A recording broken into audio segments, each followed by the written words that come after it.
And let's get started here. I'm starting to record this here. As you know, this will be on our YouTube channel. If everybody can go ahead and share your information via chat. And of course, before we wrap up for the day, make sure you save that. It comes in a little bit of a text file here, but at least you can get some good information from folks so you can make some connections afterwards here.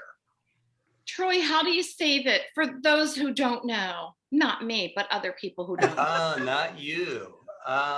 There is, hold on a second. When you finish up, you will see, or you can do it anytime, 3 horizontal dots at the bottom right of your chat. And you can say save chat, and it'll ask you where to put it. So you can put it like on your desktop or your computer. Okay. Again, it's not a pretty file, but it's got some nice, just basic information that you can use. Okay. Okay. Thank you. Sure. So one of the things I would like to do, and in the future, somehow get a much larger picture of a calendar of events.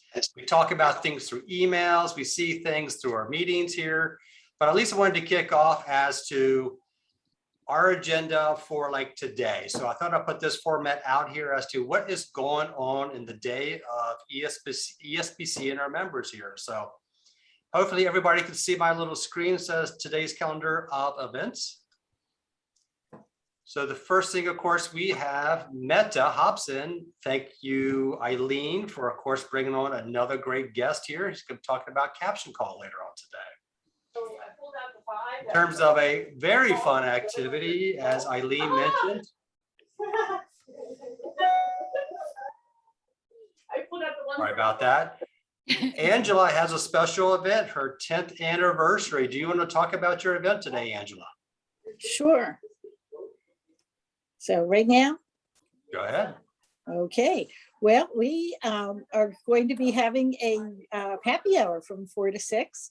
I've got a beer truck coming with actually a very special beer truck. It's called Old Charm, and it's a 1954 Chevy pickup truck outfitted with taps. So it's called Old Charm, and actually belongs to my son-in-law. It's his new business, so we're giving him a little promo too there. And we've got wine and goodies from celebrations. So come on down and help us celebrate. It's going to be in the parking lot. We've got tents, and we're all going to be hoping the sun comes out before 4 o'clock. Must be fantastic. Hi, Kim. Good to see you. Hey, I love your background. And of course, later today, you know, we have a packed agenda here today. If you can make it past Angela's party here, back to your house, let's actually wrap up the day with Compass for Caregivers here. So we have somebody, Eli Williams, talking about Medicare and open enrollment here. So again, we got a nice day of ESPC type of events here. And again, this is kind of the stuff that I want to see where, you know, we can actually maybe advertise more events that are going on throughout the course of the month. Maybe something on Facebook, maybe something on our new improved, hopefully in the short term, website. Any questions about these events? So what I plan to do. All right. So one of the things I want to mention, hopefully most of you have seen it, and hopefully the door is not closed, but has everybody got an email about the next resource directory that's out there, the Department of Senior Services? I'm not sure if the door is closed. If it hasn't, please reach out to them and actually get your information in there. This is pretty much, as I've heard from folks, not my words, this is like the Bible of senior resources. So make sure you jump in there and take advantage of that here itself. So for about a year with COVID, it was paused. This book is actually, I believe, from the 2020 year here itself. So it's the same one we've had then. They're coming out with a brand new one very shortly here.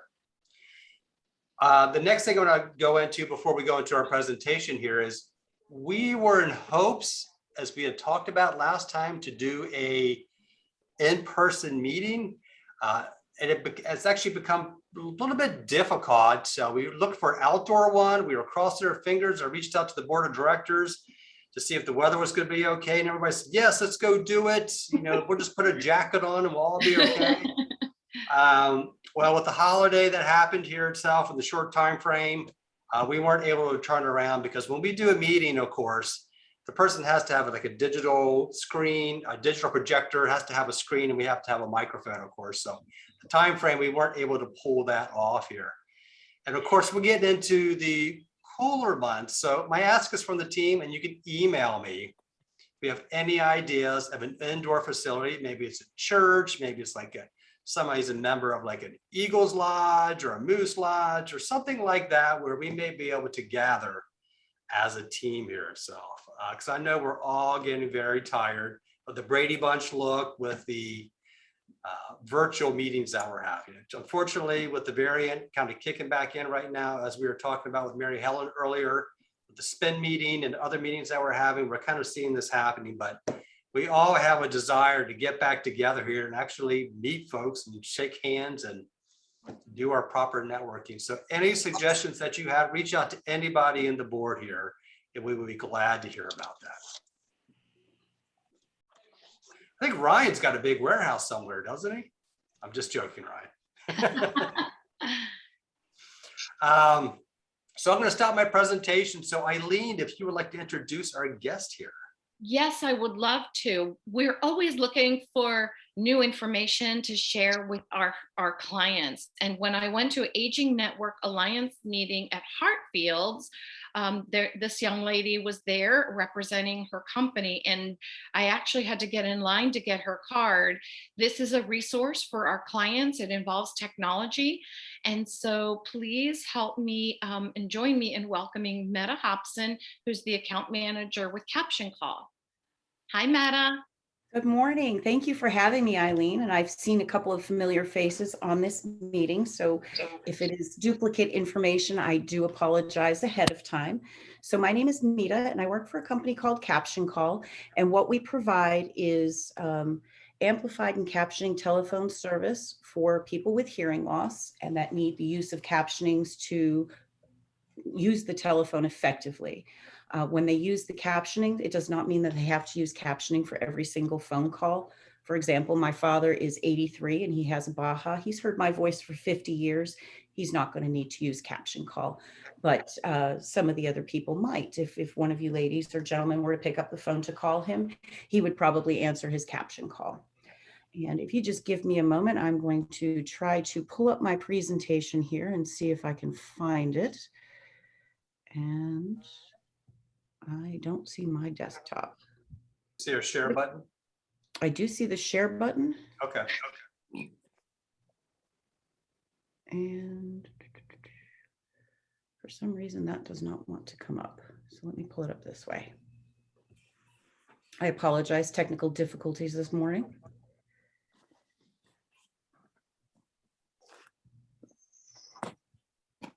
And it is still, do you see the PowerPoint up there? Or no? Not yet. Not yet.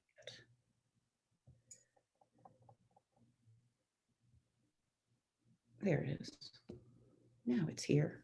Sorry about that.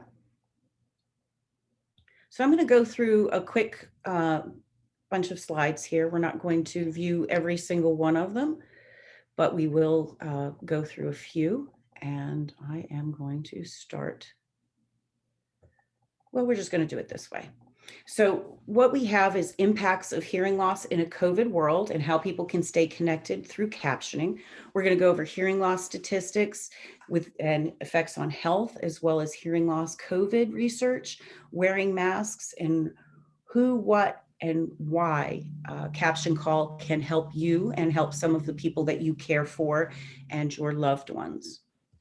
So hearing loss in America, 16.8% of the adult population translates to about 29 million Americans with difficulty in hearing. It is quite large. Hearing loss is definitely a stigma that we all need to kind of get over. Everybody wears glasses, or the majority of people wear glasses, and glasses are okay. They're fashionable, they're cool. You can change out frames and things like that. Hearing, I've noticed, has become a bit more personal, and people really don't like to share the fact that they do have hearing loss. I grew up in a home with hearing loss. Both of my parents have hearing loss. as well as my younger brother. So to me, it wasn't a big deal. And when I started this position, it was quite surprising to me how ashamed people feel when they have hearing loss. And it really should not be that way. It is just a happenstance of life. So the odds of having hearing loss obviously increase with age. The prevalence of hearing loss doubles for every decade of life. And women, you always say that the men really don't hear you. Well, nearly twice as many men have hearing loss as do women. So I think us women do need a little bit more patience. And if we find ourselves repeating ourselves with the male loved ones in our lives, maybe that is a sign of hearing loss or early hearing loss. There is substantial underdetection and undertreatment of hearing loss, and that continues to remain a problem. And I think that goes back to the stigma. You have trouble hearing, but you don't want to tell anybody about it. Their hearing loss is strongly associated with functional decline, depression, and negative physical, social, cognitive, economic, and emotional consequences. Because if you can't hear what's going on around you, you tend to withdraw. 2 weekends ago, I watched a really good movie on Apple TV called Coda, and I do recommend you all watch that. It was very much a standard of how I grew up in helping my parents. I made a lot of phone calls for them and things like that. But it is an interesting way to see how the deaf experience in a hearing world. For example, they're at a chorus concert for their daughter and everybody's kind of nodding and kind of going along with the music, and all you hear is complete silence. So you do get the other side of it. So the World Health Organization estimates there are 466 million people in the world with a disabling hearing loss. That's pretty it's staggering, actually. And unless action is taken, projections of that are going to rise to 630 million people by 2030 and over 900 million in 2050. And I think a lot of that comes with a lot of screen time, a lot of earbuds that are going in, and loud music, and then obviously just degenerative diseases and things like that. So some of the symptoms of hearing loss is misunderstanding due to muffled hearing, asking somebody to repeat themselves over and over again, difficulty understanding speech. I'm 50, but I have the captions on my TV all the time because I find it very frustrating to not understand what they said and look at my partner and go, what did they say? And have to rewind it. So I keep the captions on most of the time and I make him deal with it, but that's okay. Difficulty understanding speech in a quiet place or in the presence of a lot of background noise can be very difficult. Ototoxic medications. Some of the medications that our physicians are prescribing for us can actually be very harmful to the ears. And then, of course, there's hereditary and congenital effects and defects of hearing. So Helen Keller asked if she'd rather be deaf or blind, and her reply was, blindness cuts us off from things, but deafness cuts us off from people. And it is very, very true. So untreated hearing loss, there is quite a few things. You tend to be more socially isolated. You don't want to communicate on the phone. You don't want to hang out with your friends. And nobody wants to be that person that keeps saying, what? Can you repeat yourself? What did you say? Because people do get frustrated with that. Anxiety comes from it. Balance. I don't know if you guys realize, but a lot of your balance comes from your inner ear. And that's why if you get ear infections, you can get woozy on your feet and a little bit risk of falling. Depression, loss of brain mass. There is some cognitive decline in Alzheimer's studies that have been done, as well as dementia, that all come from untreated hearing loss. And please feel free to jump in at any point in time and ask any questions, because that is what I'm here for. So some typical hearing loss treatments is obviously working with an audiologist. That's when you go into a retail or hospital setting and you get your hearing tested with an audiogram. There are plenty of amplification hearing instruments as far as remote microphones. There are loops that you can put into your living room under a rug that will allow you to hear the TV without captioning. There is cochlear implants. There's something called a Baha, which is what my father did, which works off of the bone conduction as opposed to the cochlea itself. And then there are ancillary devices like Caption Call, video relay, and on-demand ASL. So Caption Call is a part of Indio, and Indio is an umbrella, and there are 3 companies under it. Caption Call is one of them. Sorensen Communications is another, and that is our partner for the truly deaf. Our product is more for the hard of hearing, but we do have a truly deaf side. So my mother has a Sorensen VR where she can sit in her living room and look at her TV, and she can sign with her best friend in Arizona for hours through her TV that way. There's hearing conversations, protect what you have. We recommend everybody get a baseline hearing test at 50, even if you're not experiencing any hearing loss, because your hearing loss can be gradual. And at least if you have a baseline, you know what you're starting with. And then of course there are cochlear implants, which is an implanted device. It looks like a hearing aid and then a little metal magnet on the top of the ear, which allows people to hear. I am not a doctor. I cannot explain cochlear and how it works exactly, but it is very, very interesting. And a lot of people with hearing loss decline are choosing to go that route because it is very, very effective. So there is some current research on COVID-19 with hearing loss and tinnitus, or tinnitus, whichever you prefer to say. And what tinnitus is that ringing in your ear. Sometimes when you lay down to go to sleep at night, you'll hear a little buzzing in your ears, or if you're stressed out, and that is tinnitus. And what they say is, it is not a fun thing. It's very distracting. But what they're saying is some people are awakening from ventilator use with tinnitus or some hearing loss, which is quite frightening. There is sudden irreversible loss hearing post, and these are some studies that you can actually look up and read up on yourselves. But studies on COVID and hearing loss are becoming more relevant. New data and studies are occurring all the time. It is still really early, so there is no definitive link, but we think there is one. And we are going to continue to study that as a company. There's some known research.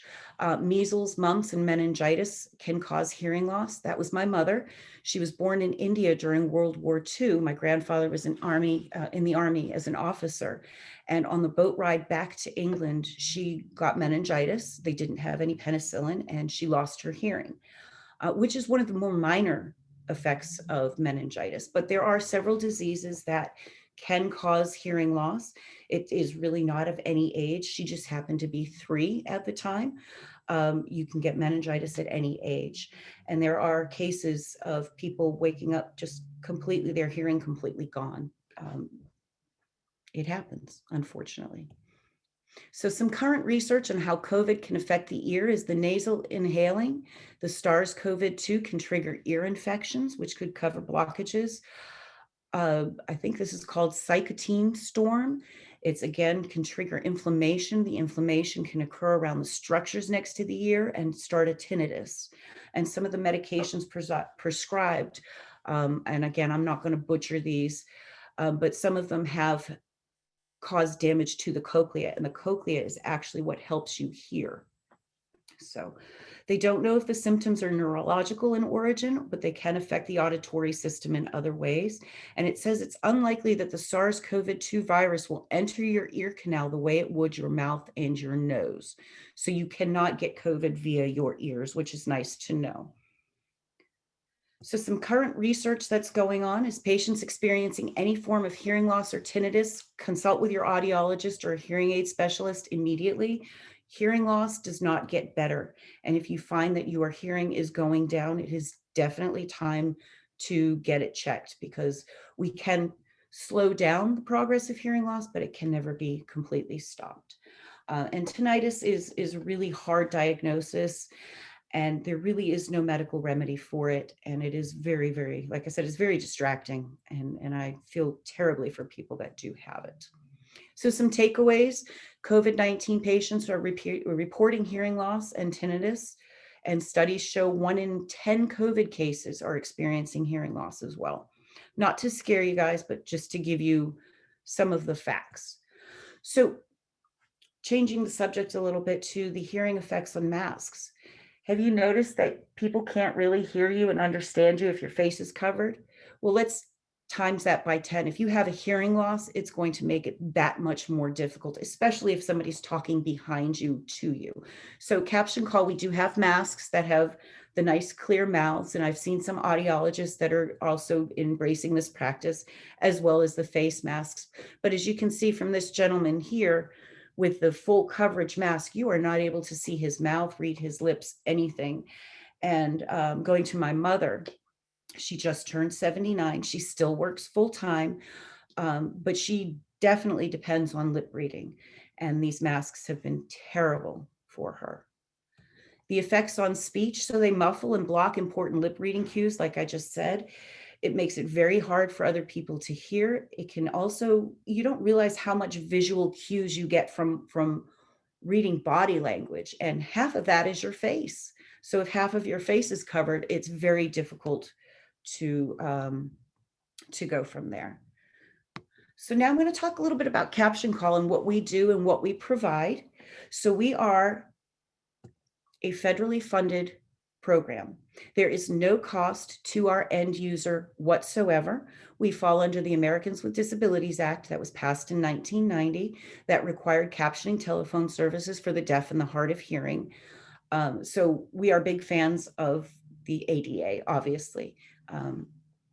So basically, we cannot say that this is a free product because it's not. It is a cost-free product because everybody that has a telephone, whether it's a landline or a cell phone at this point in time, is paying a tax called the TRS fund. And that's the Telephone Relay Services Fund. And that is what funds us. So basically, we are a government program that we have all paid into. So if the people that need it get it, they're being, we're reimbursing in a sense. So the government is taking care of us as far as that goes. That didn't come out very clearly, but basically the bottom line is there is no cost for the telephone. There's no cost for the service because, again, we're federally funded and we turn around and bill the FCC for every captioning minute that is used. If they just use the amplification, we are not being reimbursed for that, but we are okay with that because our bottom line is helping people communicate better on the telephone.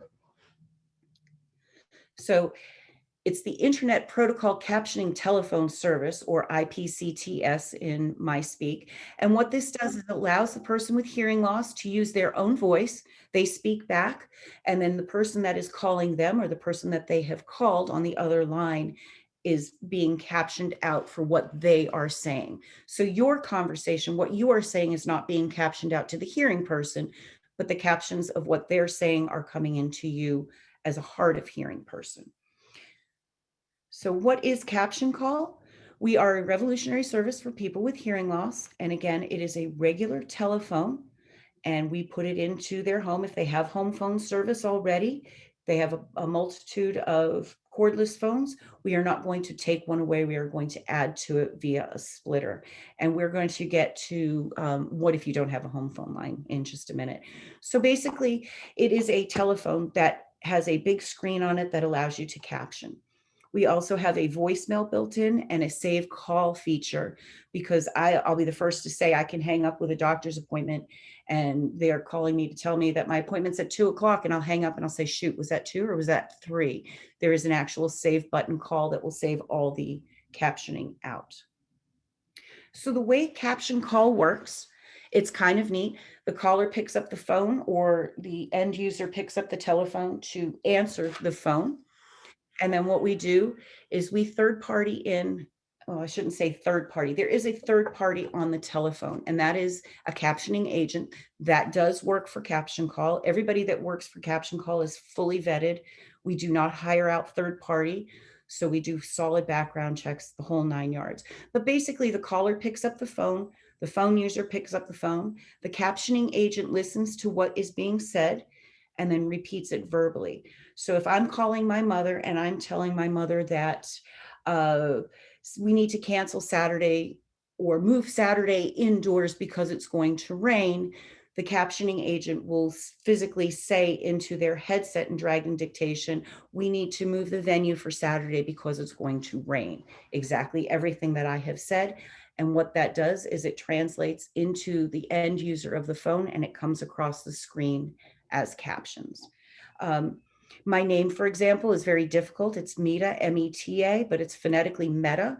So if it came out wrong on the screen, as say they put M-E-E-T-A, the captioning agent can actually go in and correct that word. So if it comes across funny for whatever reason, we can actually change that. So we have some evidence-based research supporting the use of captions. We have 4 white papers that are here.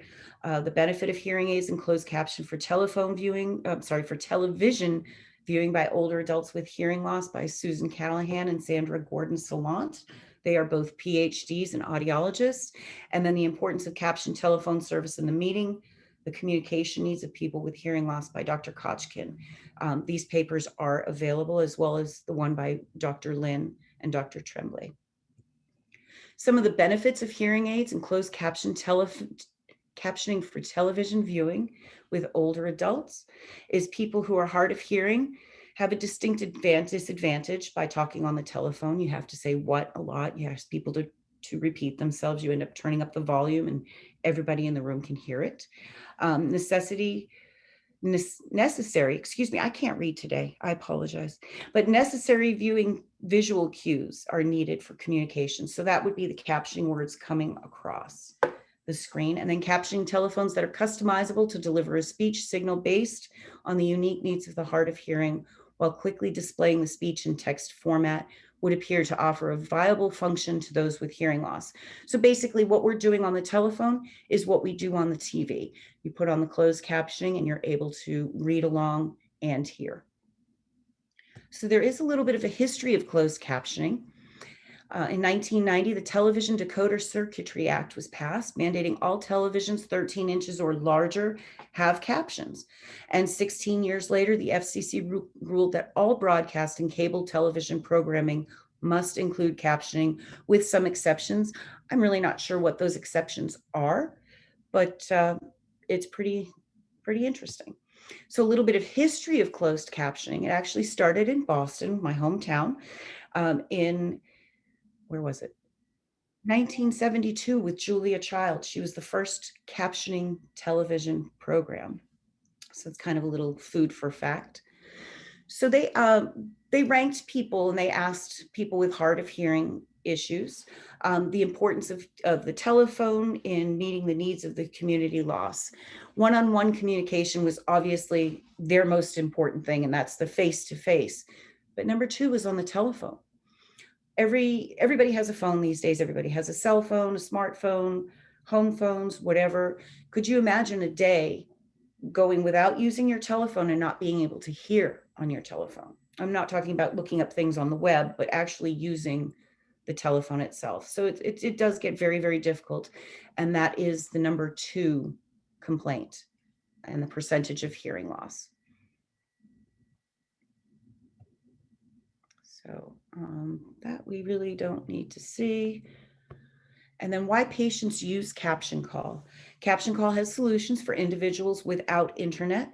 We have solutions for people without telephone lines. So really the only thing that you need to use Caption Call is either a home telephone line that's active, internet service, or a Bluetooth cell phone, meaning a smartphone. It can be a flip phone as long as it has Bluetooth in it. We can connect the telephone to the cell phone and both can ring that way. If we add it to obviously your home system, that's not a problem as well. You keep that same telephone number.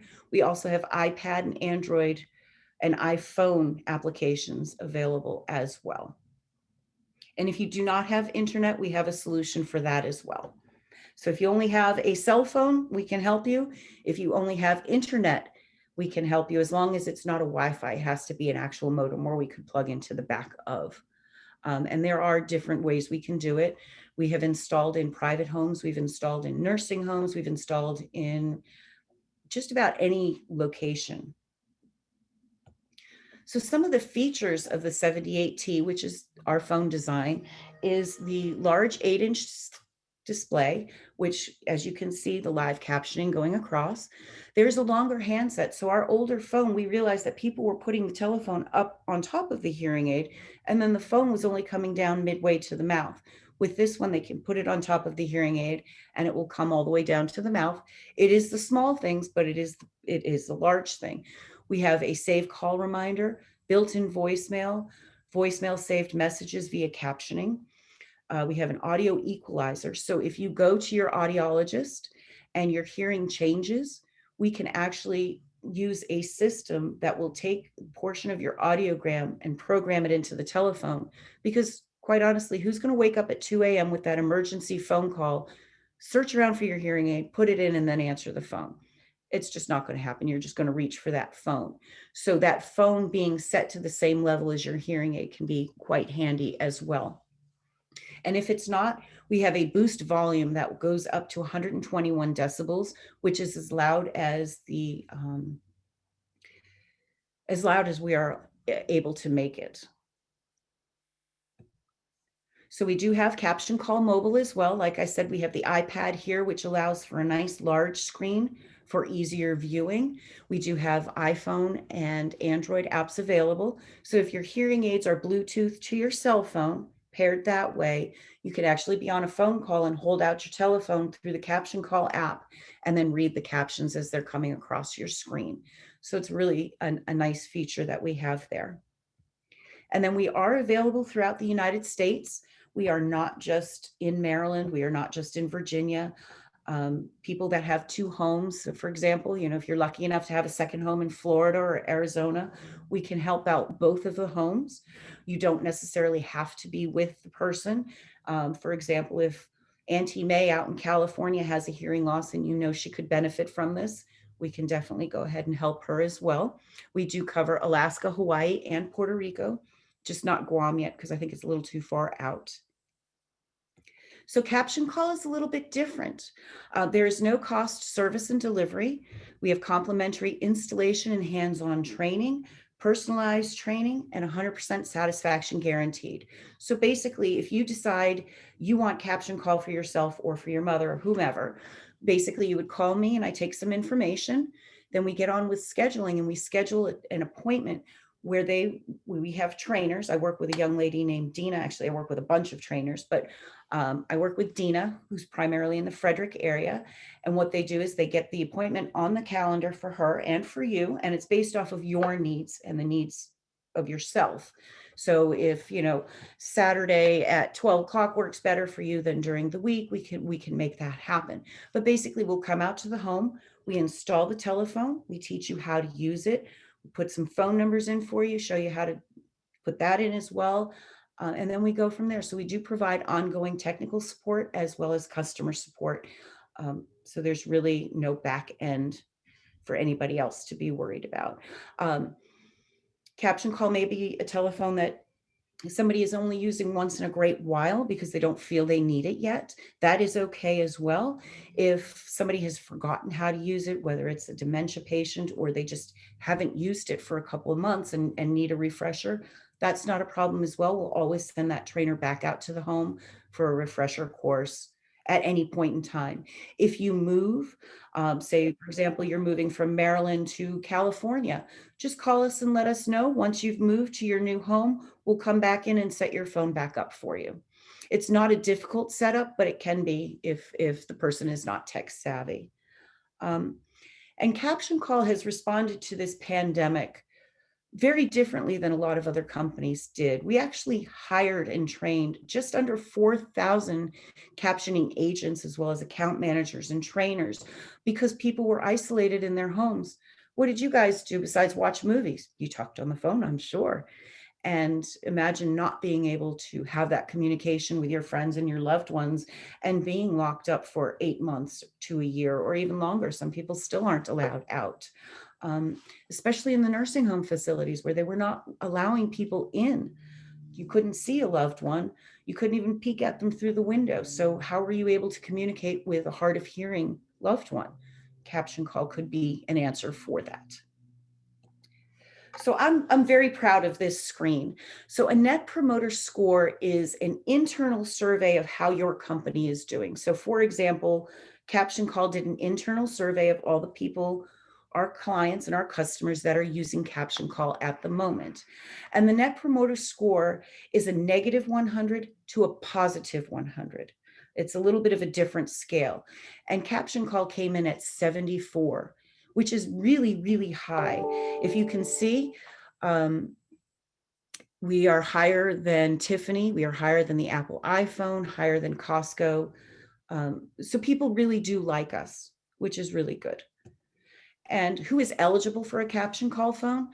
Anybody that needs the use of captioning to effectively communicate. And that, again, it does not mean all the time. It could just mean once in a great while. And actually, that is the end of my presentation. So I do have my contact information up there, my email, my telephone number. I am available to do this again. We can do it in a one-on-one setting. If you do know of anybody that could use Caption Call, feel free to reach out directly to me and I can walk them through the process. And again, it's very, very simple. We don't take any personal information. We take a name, a telephone number, and an address. And that's all we need. So what questions do you folks have? I got plenty of questions here, so. Okay, go right ahead. I know being guilty of going to loud rock concerts without earplugs, mowing the lawn without earplugs, and of course the weed whacker, and at least with the tractor and the weed whacker, I do use earplugs now. Good. Rock concerts a little bit different story, but Sure. how many phones are you allowed to have in a house? I mean, many of us, the landline days, you may have like 3 phones, one by your bed, one by your kitchen, one in the living room. Sure. Are you qualified to have one, or what's the count you're allowed to have? Right now, we use the same chips as the car manufacturers do. So right now it is one phone per home. And when the chip shortage becomes less constrained, we'll go back to allowing 2 or more.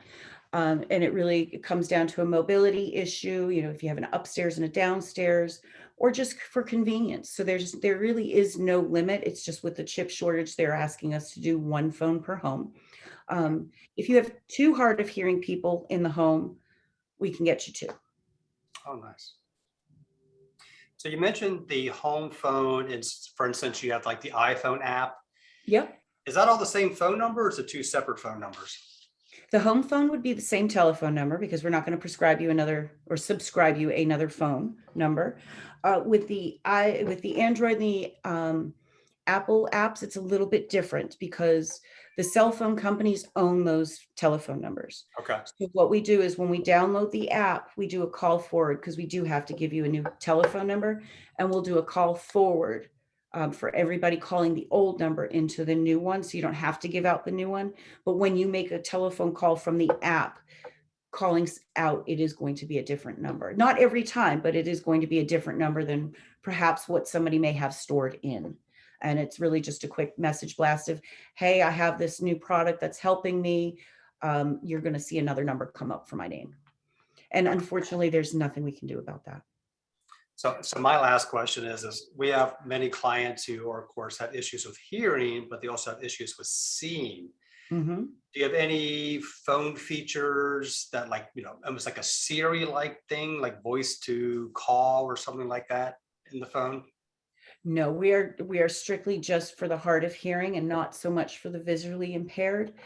We do have 3 or 4 fonts that will make the text size larger. Okay. But there is another company out there that does hearing loss and visual loss. Gotcha. And I can share that privately. Okay. Great question. Mita, Mita, I have a question. Sure. And it's sort of along the line of Troy's, but so I have a client right now who had a laryngectomy. Okay. So she cannot speak. Could this product be used for her? So she need, you know, she would need to type to communicate with someone else on the phone. Right. This communication would only, unfortunately, it would not be for her. It's Okay. for someone who could speak on the phone. Okay. For example, I have a young lady whose mother lost all of her hearing mysteriously at 40. She can speak very, very well, but she can't hear. So Caption Call would work for her. But yeah, you do have to speak on the other end. Great questions, though.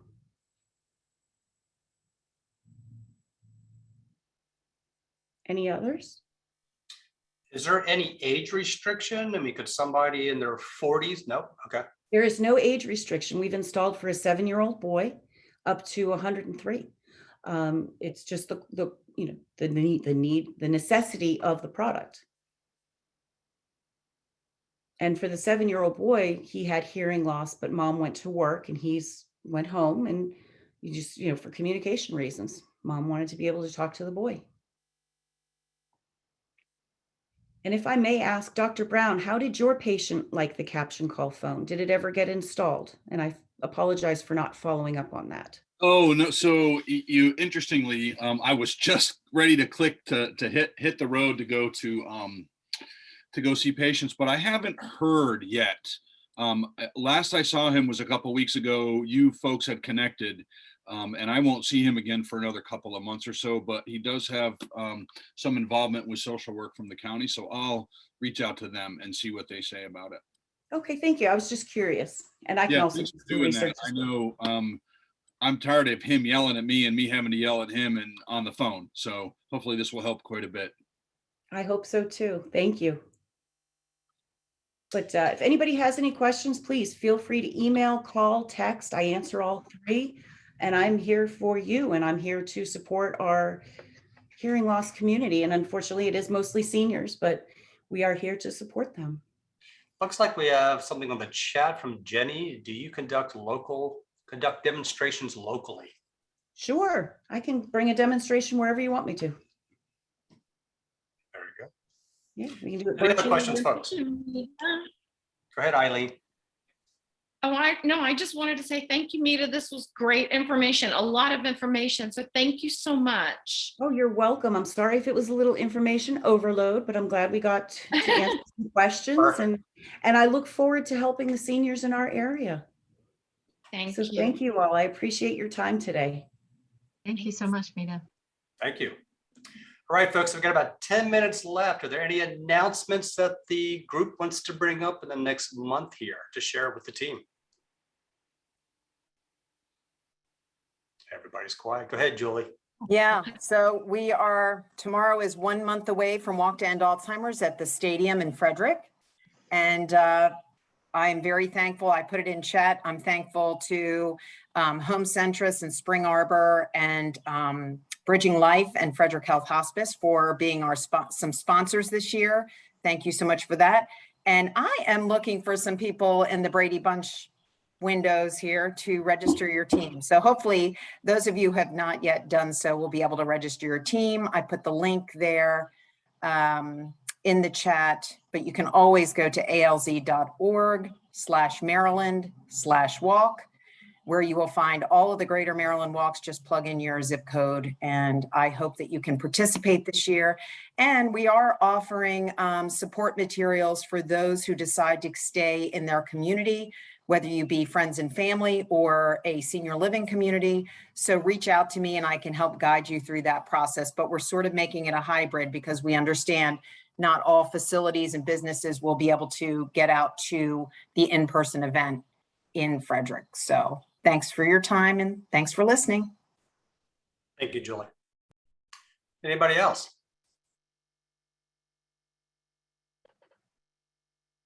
Got a bunch of smiles and stares there. All right, folks. So remember, Angela's got a nice little get together from 4 to 6 today over at Shepherd staff here. And of course, from 7 to 8, we have the Compass for Caregivers. So make sure you attend both. Thank you, everybody. Thanks. Have a great day. See you later. Hi, everybody. Good seeing everybody. Bye-bye.